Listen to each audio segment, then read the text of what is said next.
चलिए अब कंटिन्यू करते हैं उसी टॉपिक को, और इलेक्ट्रोकेमिकल सेल जिसका दूसरा नाम गैल्वेनिक सेल भी होता है उसको डिस्कस करते हैं। डेल्टा जी का साइन देखिए जिसके अंदर नेगेटिव रहता है, कहने का मतलब इसमें अब जो भी रिएक्शन हम समझने जा रहे हैं वो एक स्पॉन्टेनियस रिएक्शन होगी। जैसे ही सर्किट कंप्लीट होगा रिएक्शन खुद ब खुद स्टार्ट हो जाएगी, अपने आप स्टार्ट हो जाएगी, जिसमें केमिकल रिएक्शन कन्वर्ट होगी इलेक्ट्रिकल एनर्जी में। केमिकल रिएक्शन की हेल्प से इलेक्ट्रिसिटी प्रोड्यूस होगी। ये हमने इसका कंस्ट्रक्शन स्टार्ट किया है। देखिए 2 बीकर इसमें आपको लेने हैं, कॉपर का रॉड, कॉपर सल्फेट का सॉल्यूशन लेंगे, 1 मोलर का इसमें आप ले सकते हो, जिसका मतलब ये समझेंगे जो मोलर कंसेंट्रेशन Cu2+ का है वही मोलर कंसेंट्रेशन सल्फेट आयंस का हो जाएगा। इसी तरह से जिंक रॉड लिया है, यहाँ पे जिंक सल्फेट का सॉल्यूशन लिया है। It means Zn+2 ion molar concentration will be equal to sulphate ion molar concentration. अब इलेक्ट्रोकेमिकल सेल की जो वर्किंग है वो किस तरह से होती है, इसमें देखिए जैसे ही हम इसको कनेक्ट करते हैं, अभी तक इसके अंदर सर्किट कंप्लीट नहीं है, सर्किट कंप्लीट इसके अंदर अभी नहीं है। तो इसमें क्या होगा, जैसे ही हम इसको सर्किट को कंप्लीट करते हैं, इसमें एक हम सॉल्ट ब्रिज जिसको हम बोल देते हैं इन्वर्टेड यू ट्यूब, इसको हम दोनों बीकर के अंदर, उसका एक एंड और दूसरा एंड दोनों बीकर के अंदर डिप करके रखते हैं। अगर इस सॉल्ट ब्रिज को बीच में से हटा देंगे तो रिएक्शन नहीं होगी। इसमें हम एक इनर्ट इलेक्ट्रोलाइट फिल करके रखते हैं which does not take part in the reaction but it maintains the electrical neutrality. For example, potassium nitrate आमतौर पे लिया जाता है। इनर्ट इलेक्ट्रोलाइट लेते हैं, सॉल्ट ब्रिज जिसको बोलते हैं, इसका फंक्शन अभी हम समझेंगे। थोड़ा सेल की वर्किंग को समझ लेते हैं पहले। ये जो साइड है, जो जिंक का रॉड प्रेजेंट है, जैसे ही सर्किट कंप्लीट होगा जिंक रॉड जो प्रेजेंट है, जिसको आप ऐसे लिख सकते हैं, उसके एटम्स रॉड को छोड़कर सॉल्यूशन में आ जाएंगे और आयंस में कन्वर्ट हो जाएंगे और 2 इलेक्ट्रॉन रिलीज कर देंगे। कहने का मतलब इस रॉड का जो साइज़ है धीरे धीरे ये पतला होना शुरू हो जाएगा और जो 2 इलेक्ट्रॉन रिलीज़ हो रहे हैं वो इस साइड से, जिसको अगर हम नाम दे दें, इसको नाम दे देते हैं लेफ़्ट साइड, इसको नाम दे देते हैं राइट साइड।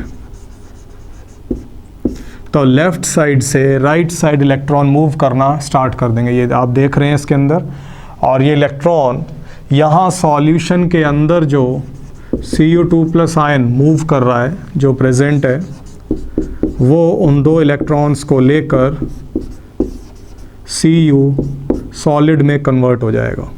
कहने का मतलब ये 2 इलेक्ट्रॉन कैच करेगा और ये, तो इस रॉड का जो वेट है इंक्रीज होना स्टार्ट हो जाएगा। ये रॉड मोटी हो जाएगी जैसे जैसे टाइम बीतेगा, ये रॉड पतली होनी शुरू हो जाएगी। इसको हमने नाम दिया है ऑक्सीडेशन हाफ, इसको हम नाम देते हैं रिडक्शन हाफ। ऑक्सीडेशन हाफ होगा एनोड टर्मिनल के ऊपर, रिडक्शन हाफ हमेशा होगा कैथोड टर्मिनल के ऊपर। अगर इसकी सेल रिएक्शन हम लिखना चाहें तो ये इलेक्ट्रॉन कैंसिल हो जाएंगे। सेल रिएक्शन कुछ ऐसे हो जाएगी, जिंक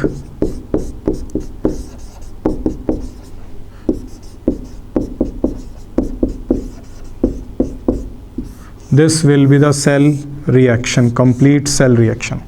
जो ऊपर वाली हैं दे आर हाफ रिएक्शंस।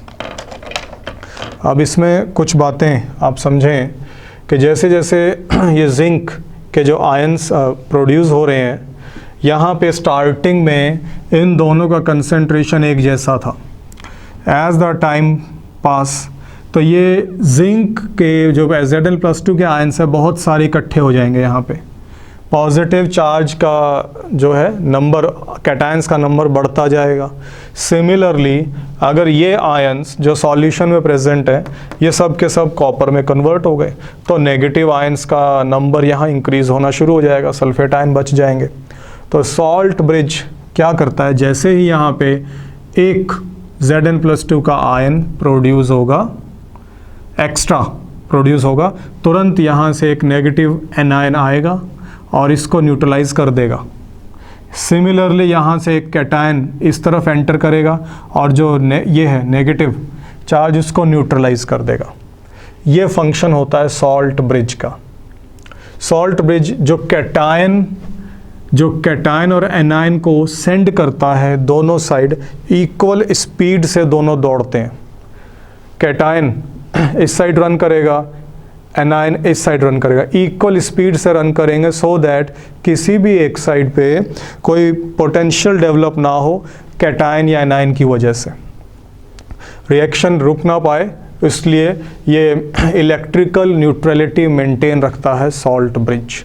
इसके बिना आपका जो ये कंप्लीट सेल है इसकी वर्किंग तुरंत रुक जाएंगी अगर हम इसको रिमूव कर देते हैं तो इसमें देखिए जैसे जैसे हम यहाँ, अब ये स्टार्टिंग में है, स्टार्टिंग के अंदर आप जानते हो सॉल्यूशन यहाँ पे ये ब्लू कलर का है due to presence of this ion. इसको हम नाम दें तो क्या बोल देते हैं इसको, cupric ion, Cu2+ cupric ion होता है। तो इसका जो है कलर, जो ब्लू कलर है, धीरे धीरे फेड होना स्टार्ट हो जाएगा और इस जो है रॉड का वेट होना इंक्रीज हो जाएगा। ठीक है, तो यहाँ पे देखें जो एनोड ऑक्सीडेशन हाफ है, कैथोड आपका रिडक्शन हाफ है। इसको आप कह सकते हैं cell reaction. This is complete cell reaction जिसके अंदर हमने इलेक्ट्रॉन कैंसिल कर दिए। क्वेश्चंस के अंदर हमें n की ज़रूरत पड़ेगी जो कि हमने इलेक्ट्रॉन कैंसिल करे हैं, दैट विल बी n = 2 जो इस केस में हमारा है। अब यहाँ पर ये देखिए, ये नोट डाउन करने वाली बातें हैं। एक छोटी सी ट्रिक जिसकी हेल्प से आप इनको याद रखें। सेल को रिप्रेजेंट करना भी अभी हम समझेंगे। तो L से ध्यान रखें लेफ्ट साइड, O से याद रखो ऑक्सीडेशन, O से याद रखो ऑक्सीडेशन, A से याद रखो एनोड, N से याद रखो नेगेटिव। एनोड का जो टर्मिनल होता है ये नेगेटिव टर्मिनल है। एनोड ये साइड है, कैथोड ये साइड है, ये कैथोड साइड हो गई आपकी इस सेल के अंदर। कैथोड की तरफ हमेशा रिडक्शन होगा, एनोड की तरफ हमेशा ऑक्सीडेशन होगा। एनोड आपका इलेक्ट्रोकेमिकल सेल के अंदर नेगेटिव टर्मिनल कहलाएगा, कैथोड पॉजिटिव टर्मिनल कहलाएगा। अब ये देखें, हमने इस सेल के अंदर बाहर से कोई भी इलेक्ट्रिसिटी नहीं दी है। आप देख सकते हो डायग्राम को, बाहर से कोई इलेक्ट्रिसिटी हमने नहीं दी है। रिएक्शन हो रही है, रिएक्शन की हेल्प से ये बल्ब जो है ग्लो करेगा। रिएक्शन की हेल्प से ये बल्ब ग्लो करेगा, जिससे हम समझ सकते हैं कि इसमें एक स्पॉन्टेनियस रिएक्शन हो रही है और केमिकल एनर्जी इलेक्ट्रिकल एनर्जी में कन्वर्ट हो रही है। ओके, अब इस सेल के अंदर देखिए, जब हम स्टार्टिंग में करेंगे तो ये जो रहेगा बल्ब, ये बल्ब जो रहेगा, अगर मान लो यहाँ सॉल्ट ब्रिज स्टार्टिंग में नहीं है तो अचानक से ये बल्ब जो है अचानक से 1 सेकंड या फ्रैक्शन ऑफ सेकंड के लिए जलेगा और फिर तुरंत बंद हो जाएगा। ठीक है, क्योंकि जो इक्विलिब्रियम है उसको मेंटेन करने की कोशिश करेगा। अगर मान लो यहाँ से एक जिंक का एटम आयन बना और तुरंत वो वापस जाएगा क्योंकि इक्विलिब्रियम डिस्टर्ब हो रहा है। जैसे जैसे जिंक के एटम इस सॉल्यूशन के अंदर एंटर कर रहे हैं और आयन में कन्वर्ट हो रहे हैं, इक्विलिब्रियम डिस्टर्ब हो रहा है। तो उस इक्विलिब्रियम को एस्टेब्लिश रखने के लिए हम यूज़ करते हैं सॉल्ट ब्रिज। तो सॉल्ट ब्रिज के आप फंक्शन नोट डाउन कर सकते हो, लिख लीजिए। फर्स्ट पॉइंट जो रहेगा फंक्शन ऑफ सॉल्ट ब्रिज में, it help salt bridge help in completing the electrical circuit and it maintains the electrical neutrality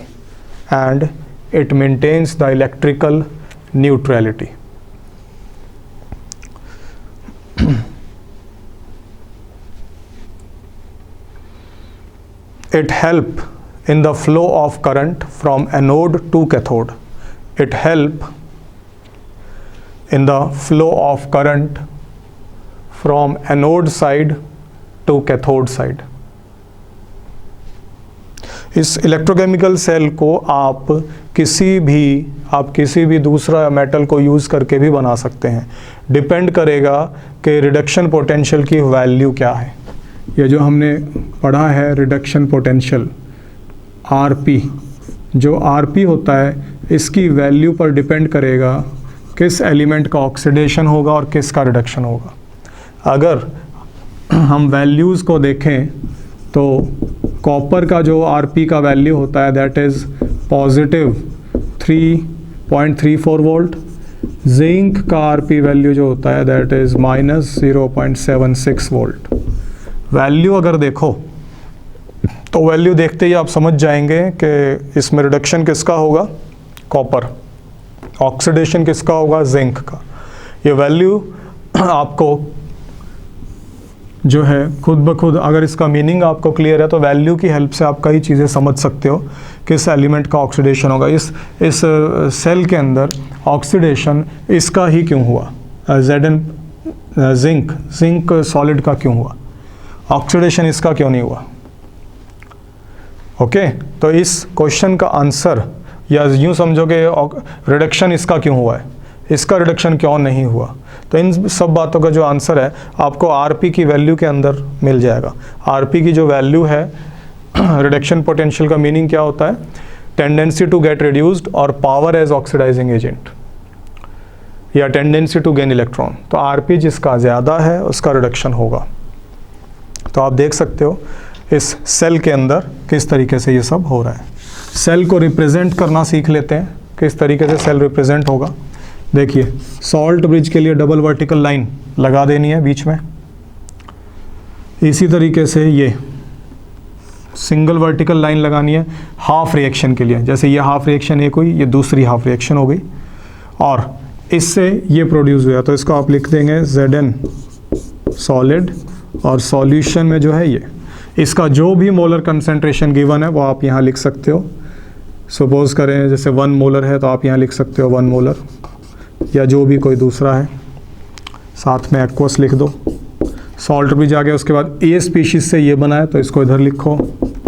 इसका जो भी मोलर कंसंट्रेशन है उसको यहाँ मेंशन करिए, और Cu सॉलिड।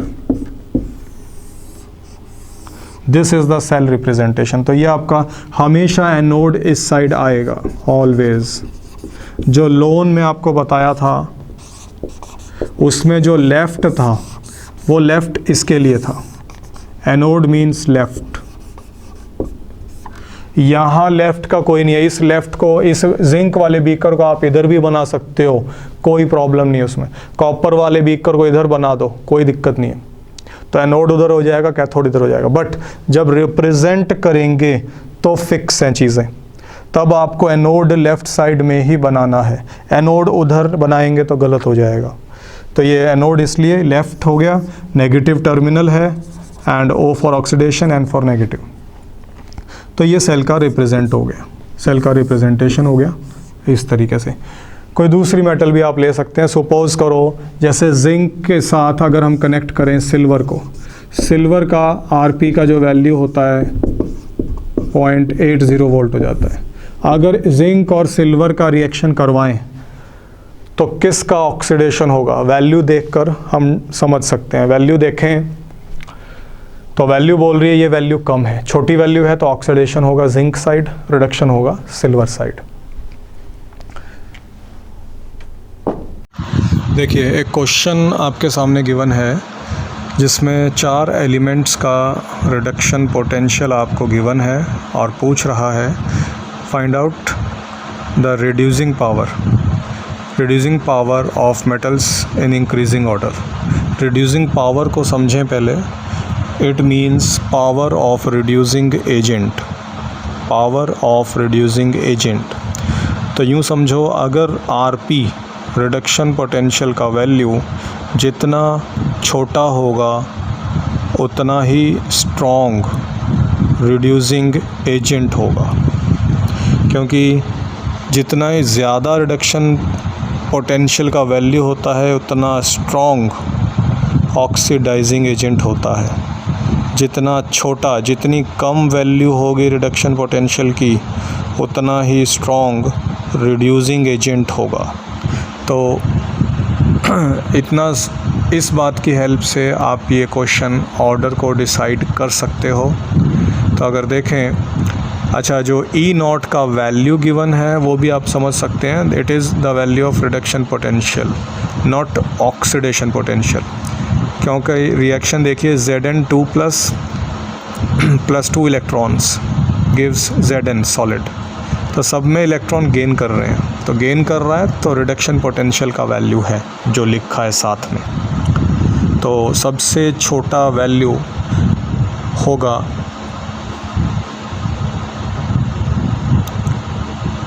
कैल्शियम का, कैल्शियम के लिए हो जाएगा। और सबसे बड़ी वैल्यू हो जाएगी इसके अंदर आपकी निकल की। तो निकल की सबसे बड़ी वैल्यू है। इट मीन्स निकल सबसे स्ट्रॉन्ग ऑक्सीडाइजिंग एजेंट है और सबसे वीक रिड्यूसिंग एजेंट है। तो सबसे weak reducing agent nickel second option में प्रेजेंट है, देख रहे हो आप, सेकंड ऑप्शन। और कैल्शियम आपका सबसे स्ट्रॉन्ग रिड्यूसिंग एजेंट। तो सेकंड ऑप्शन आपका आंसर हो जाएगा। एक क्वेश्चन और है आपके सामने, उसी पॉइंट का यूज़ करिए। Higher the value of reduction potential stronger the oxidising agent. इस पॉइंट का यूज़ करके देखें, इसमें रिडक्शन पोटेंशियल की वैल्यू गिवन है और पूछ रहा है oxidising power of species in increasing order. तो देखिए, सबसे ज़्यादा रिडक्शन पोटेंशियल किसका है? CO3 पॉजिटिव का, सबसे कम Bi3 पॉजिटिव का। तो सबसे स्ट्रॉन्ग ऑक्सीडाइजिंग एजेंट हो जाएगा, that will be CO3 positive, that will be CO3 positive.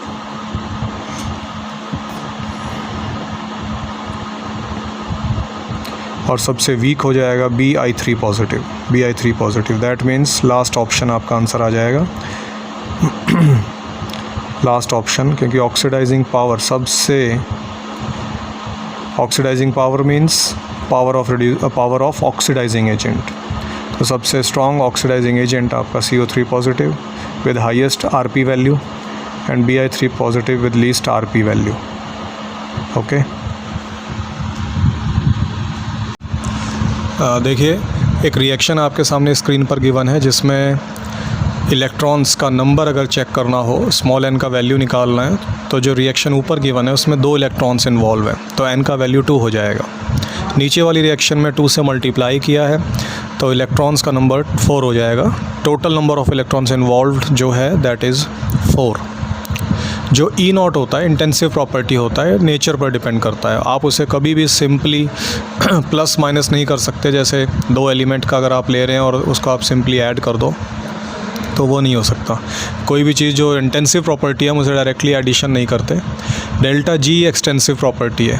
Delta G का जो एक फॉर्मूला होता है -NF into E naught cell, उसको आप कर सकते हो उसके अंदर, ठीक है।